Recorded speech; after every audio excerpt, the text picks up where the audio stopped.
Hello, Misfits, and welcome. In today's video, we are doing another Reddit video. As before, and all the others, I haven't read these stories. I don't know what they're about. I don't know anything. These are all picked by our very own Emily Bigler, so I'm gonna hand it over to her. The theme today is wholesome Reddit stories about D&D. Woo! So, we've got some typical wholesome, we've got some wholesome with a twist. You know, I tried to find some different things. Wholesome with a twist.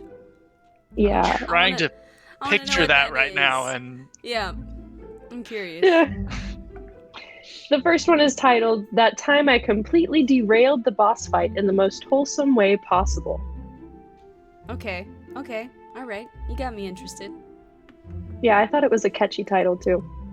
My DM, he and I have been on weird terms. Also, the campaign ended a year ago, and the encounter I'm about to lay down on you was like 3 years ago. Is a big fan of MMOs, and it shows in some of his boss fights. He's also very creative with his fights, and I liked it. So we enter a town which says that gnolls had killed many people here. During our investigation, we also enter a small shop where my character eats a stone cake that gives him a +7 AC for the first hit he takes. And this is important later. After making our notes, we head out and scout the surroundings. Our party consisted of me, Fizok, Rubenhertz, Dwarven Artificer, Bobo, half-orc barbarian. Pip, I think, was a human rogue. Details are a bit foggy here. Glaukos, Huanti, Warlock. Zafira, Elven Ranged Fighter. Caesar, Tabaxi, Luchador. Yes, homebrew was allowed, but this was before Artificer was more than an unearthed arcana as well. We came to a cave and found remains inside and didn't know if they were human or not. As we look around with a heavy impact, a menacing large Garelon? Is that how you pronounce that? I don't know. Okay. Lands behind us and blocks the exit of the cave. The fight begins. We fight just like normal until the DM says the Geleron tries to reach this location and will try to ram you out of the way so he can feed on the remains that are back there. What do you do? Our elven fighter jumps out of the way, but my dwarf, who's a third of the size of the boss, stood still. I say, I want to block the boss from going there. DM is very confused and goes, okay, well, your own fault then. What's your AC? I smirk and reply, 21. He remembers the cake and goes, oh crap, you actually stop him. So that's a first in a series of coincidences. My little 1.4 meter dwarf stops the 3+ meter Geleron in its tracks, massively confusing the creature. Here's where it becomes badass, wholesome, and absolutely wild though. The Geleron had a rage meter. After sustaining 50 damage, he would do a sort of tank buster on whoever inflicted that last bit of damage to it, like 12 hits with high damage rolls and modifiers type stuff. The DM's plan was this. There were some bones in a corner, so what he thought of was you do a ranged attack to get the Geleron over 50 rage, go there, break the bones, it was a free action, and then the dust would obscure you, diffusing this mechanic. What happened instead? I inflicted the last bit of rage with a ray of sickness. The now poisoned Geleron pummels my poor dwarf, but I survive and still stand after this attack that was deliberately made to kill a player. The Geleron then slumps to his knees and accepts my dwarf Fizok as superior, and the DM asks me what I want to do. He thought I would just kill him. I did so in a previous session with a different encounter, but I decided that it was a somewhat smart animal that acted on instinct. So in the weirdest twist of fate, Fizok tamed the Geleron and made him his son, so to speak. The first thing the Geleron affectionately called Dumpfbach, which is basically German for dumbass, not quite as mean, I think, got was a large red tie with the initials DB on them. So it's like a giant monkey thing, so it looks like Donkey Kong, but it's DB instead. I see. All yeah. Right. Interesting. So he didn't kill the creature, which is wholesome. Yeah. And tamed Donkey Kong at the same time. Tamed Donkey Kong. Donkey Kong. Man. All right. Funny? Yeah, I mean, clever thinking on the player's part. And I mean, good on the DM for rolling with the punches. I mean, That's kind of what you would hope for, I would think. I am confused as to why this monster just, submits, But, I mean... It must have been some mechanic that... There's probably some lore reason. I don't know. I'm not familiar with that particular... I've not used that monster, so... Me neither. Well, I obviously haven't. It might have been like a monster that the DM created as well. I don't recognize it, so. Could be. There are definitely some big ape-like creatures, for sure. Just don't know all their names. Man, I can hard relate to that moment where that DM's like, okay, you stay in the way. Sure, you're super dead now. And then somebody pulls something out of thin air and doesn't die, and you're just like, what do I do now? You gotta rewrite the whole encounter at that point, right? Basically. But you can't, like, sit down and write it down. Better than the encounter not being used at all. Yeah, maybe. Potentially. I don't know. I feel like with time, like, I think when you're just starting out as a DM, it's like, I didn't get to use my encounter. I'm so sad. That was so much work. But then, like, as time goes by, you're just like, whatever. Like, I don't know. Also, I guess if it doesn't get used, you can save it for later. Yeah, basically. So, nice. Yeah, I thought that was an interesting first one. Clever thinking. Good way to get a pet. Yeah, right? And kind of a pretty OP pet. Like, that's strong. Giant pet. I guess like a mount? Can you ride it? 3 times the size of you? It'd be fun if you could ride it. Yeah. Man. Interesting. Man, I hate pets, though. Like, most DMs hate pets. This is a pet that at least wouldn't get killed in every encounter. It's a pet you have a power scale for. That's fair. That's fair. Pets. All right. I'm ready for the next one. Okay, our next post is how one player's actions can make all the difference. Wholesome post. It has the wholesome post in it. It's so nice of them to put the little descriptor on the end. Right. It makes me think of those YouTube videos. Emotional. Okay. Near the start of my campaign, the party was in an epic battle. Think Helm's Deep level, defending a city from an army of orcs. The party had been fighting alongside a dwarf named Wolvar Dragonbeard, a savage fighter. Man. I know. Just a savage fighter with years of experience. One of my party was an half-orc named Grunkle Stan, yes. And even though it was his own kin he was fighting, he swore to protect the people. During the battle, the air grew silent. The orcs began to chant and clash their swords to their shields. Suddenly, thousands of zombies came sprinting out of the forest toward the city. Grunkle Stan, having experienced firsthand the ferocious nature of these zombies, ordered the party to retreat. The party ran toward the gates of the city, fighting off orcs along their way when they heard a roar from behind them. It was Wolvar. "Help, my leg is stuck, I can't move." The zombies were closing in. I told the party within a few moments they would be overrun and would surely die. Grunkle Stan, without a moment's hesitation, ran back to save Wolvar. Grunkle Stan freed Wolvar's leg, revealing that his leg was shattered, and instead of leaving him to die, picked him up and carried him over his shoulder. The rest of the party covered Grunkle Stan and Wolvar, and after a very impressive athletics check from Grunkle Stan, they'd made it through the gates. Wolvar was astonished. "Why would you risk your own skin for a dwarf like me?" Grunkle Stan replied, "If we're gonna win this war, we'll need to do it together." Together. There's more, but let's talk about that. I can't get over Grunkle Stan. I'm still stuck on that. The first time I read through this, I was like, all I can think of is Gravity Falls, and I'm crying a little bit. Literally. All I can think of. Grunkle Stan. It really matches the character of Grunkle Stan, though, if you think about it. He was all about family. Does. Yeah, all about family and making money. Have we ever had a moment where somebody, like, risked their life to save somebody else in our game? An enemy? No.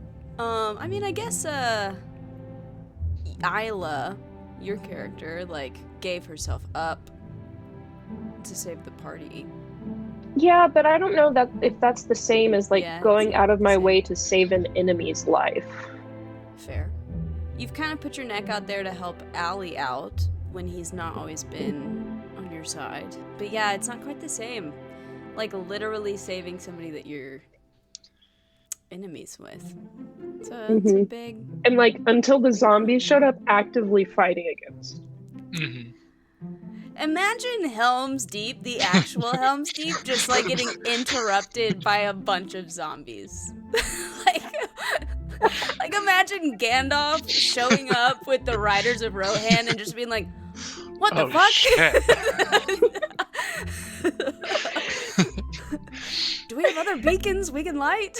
Are there more people we can call? God. Yeah, that's kind of ridiculous, isn't it? But I kind of love it. I mean, this sounds kind of like a bonkers kind of table, but like in the best way. I mean, Grunkle Stan is in it, so. Okay, so moving on. Oh my gosh, there's Years more? pass. There's more. Years pass in game, and the world is a very different place. Grunkle Stan has learned recently that his uncle, Roshak, had been killed in battle over a year ago. The party were sent to investigate an abandoned mine where some scouts had disappeared. They got to the mine where they were ambushed by orcs on horses. Emerging from the orcs was no other than Roshak himself.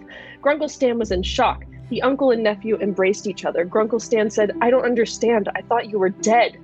Roshak led the party inside the mines. He told them that he was badly injured in battle and was bleeding out when a dwarf dragged him off the battlefield and saved him. His name was Wolvar Dragonbeard. Wolvar said, "Long ago an orc saved me in the middle of battle when he could have left me for dead, and I thought I'd return the favor." Wow. Came full circle. Circle. Man. Good job. The top comment is, "I should have heeded the wholesome warning right in the field." Right in the fields. Oh my gosh. Yeah, it's pretty fun, right? So wholesome.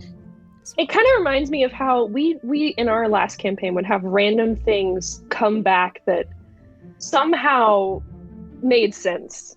Mm-hmm. That's like there's no way we could have prepared for it, though. That's the hardest. The hardest thing is like sowing seeds that can be paid off way later.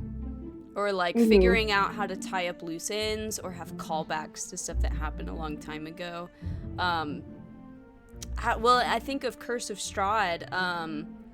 You guys fought those hags and you took the soul bag from like one of them or whatever. And it was just like a useless item. And then like sessions later when y'all had that revenant following you around, you ended up using it, and it was like it paid off having that item. But I didn't plan for that, but I don't know, things like that. Yeah. It's kind of cool how sometimes it just happens like that. It just be like that. Do we have more? Yes, I have one more. One more. So this was technically someone on Reddit said the most wholesome D&D story in the comments gets a wholesome award. I'm bored. I have a wholesome award. I only have one wholesome award. Wholesome award. It's an award you can give out on Reddit. Wow. I wasn't aware that Reddit had awards. Yeah. You can awards. You can buy them, or sometimes you can earn them through karma points and stuff, from comments and such. So this is the winner of that wholesome award? Yes. Wow. There weren't a ton of comments. I read through all of them. But this is the winner. Well, lay it on us. There's no title because it was a comment. But my players had a sort of nemesis for IRL months in the game. She was a bit of a tragic character, started down the bad path to try and help her crippled father, but because of in-game events, she stayed on it and slowly became worse and worse. She was a warlock who wasn't as strong as the party, but was very slippery and always one step ahead. Another character in the story was a retired soldier who takes in monsters that are causing problems for villages and cares for them instead of slaying them. He's a kind old man, injured from his service, but does his best with what he has. The party scry on the nemesis to try and see if she's catching up to them, and instead find her incredibly injured, nearly dead, laying on a wooden table. Unknown to them, she was betrayed by one of the other enemies in the campaign and left for dead. They soon notice in the scry that the wooden table is in the old man's building, and he mentions that she will be his hardest project yet. All in all, The old man helps the crippled nemesis heal, bandages her wounds, does physical therapy with her, and shows her the familial love she's been missing in her life since she was driven away from her father.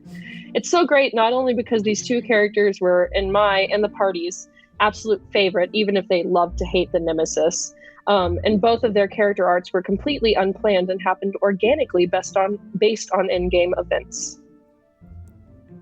Man, I it's when you said first, when you described or read that she was described as slippery, I imagined her literally being like slippery. I'm like, okay. Sorry. That's just me being weird. And then when you talked about the old man saying this will be my hardest project yet, my mind did not go to Wholesome at first. I was like, he's gonna Frankenstein this or something. Something bad's gonna happen. No, it's just rehabilitating her, I guess. Interesting. By the end of it, I was getting Iroh Zuko vibes, and that's like greatest comebacks of all time. So Yes. Right? Yeah. Avatar. What a good show. Oh, Last Airbender it's literally like probably one of the best shows. And Zuko's arc, so good. So good. So good. Chef's kiss. Chef's kiss. Man. I actually have one more if we want to do one more. A bonus story. A bonus. It's from the same comment thread. Oh, okay, sure. So this one says, I threw a band of goblins at my players, once again goblins, as a quick encounter to get the dice rolling for the session. Nothing too serious. One of the martial characters could easily handle all of them. They were clumped close enough to get caught in a single AoE spell. Instead, the party opted to travel to the goblin village. The paladin subsequently used diplomacy and reputation to have the goblins protected as citizens of the realm. The bard used commercial contacts to allow the goblin access to markets instead of relying on brigandry. The wizard reached out to his arcane colleagues so the goblin youth with magic potential could capitalize on those talents. The ranger found an old but still binding agreement allowing the goblin tribe to hunt, fish, and forage in the nearby forest. It was really sweet and a solid defining moment for the PCs, even more so when the fact that the ranger's favorite enemy was goblins. While they were messing about as a social justice party, cultists managed to transport the mayor's house to the depths of Dis and opened a portal to the Nine Hells. You win some, you lose some. I think that one should have won. I think that should have won the Wholesome Award. I think that one's hilarious. So far out of their way, just to be nice to these goblins. They like solved goblin world racism, peace. You know? Yeah. That's amazing. That's so good. That went way further than I thought it would go. Right? And you never you expect that from us, Amanda. Never. But you have to know that, you know, the DM didn't prepare most of that, like this like treaty. So like it's really cool to see the DM figuring out stuff when the players clearly decided that this was important to them. That feels like some like Dimension 20 level kind of stuff where somebody throws out something kind of bonkers like, no, we understand that they're only bad because they are like discriminated against, so we're gonna just solve that entire problem. We're gonna send their kids to school and open trade routes and all of these things. It's like, you know, thought you would just fight them, but sure, we'll do this instead. It's cool to see that. I love it. Yeah, we've not done that, I don't think. No. I don't think so. Mm-mm. We're clearly not as good of people as these people's characters were. I feel like y'all don't tend to get into the like diplomacy, the geopolitics of Kadam. Political intrigue. I feel like that doesn't really happen in our games that often. No, but also if we tried to do something like that right now, the world might literally end. So I'm not sure y'all's heroes are. Yeah, hero I think is actually a generous term, I think, for y'all. I think you're very skilled, but I think normally most of what you do is to solve your own problems instead of like solving other people's problems, you know? I can't believe you'd say something like that. I know, that's crazy, right? That was just so rude of me to say something. It's definitely not based on facts or like anything that's happened in our game. Man, No. Can you believe I would lie like that in front of you two? That's terrible. Well, these were lovely. I thoroughly enjoyed hearing these wholesome stories. Yeah, if any of you guys in the audience enjoyed them, please feel free to comment below. Tell us which ones were your favorite, or if you have some other wholesome stories, tell us about those as well. And as always, you can support us by liking and subscribing. All of that stuff really, really helps us out. Yeah, but with all of that said and done, I hope you guys have a great rest of your day, great rest of your week, and I will see you again next time.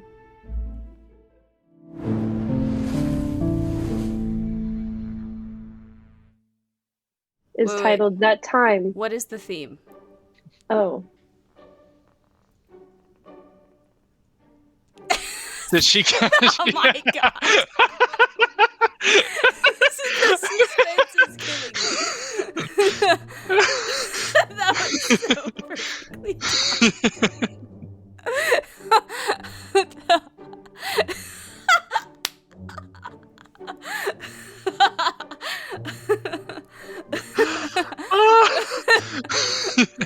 No. I hope she isn't going on thinking that we're here. I hope she stopped.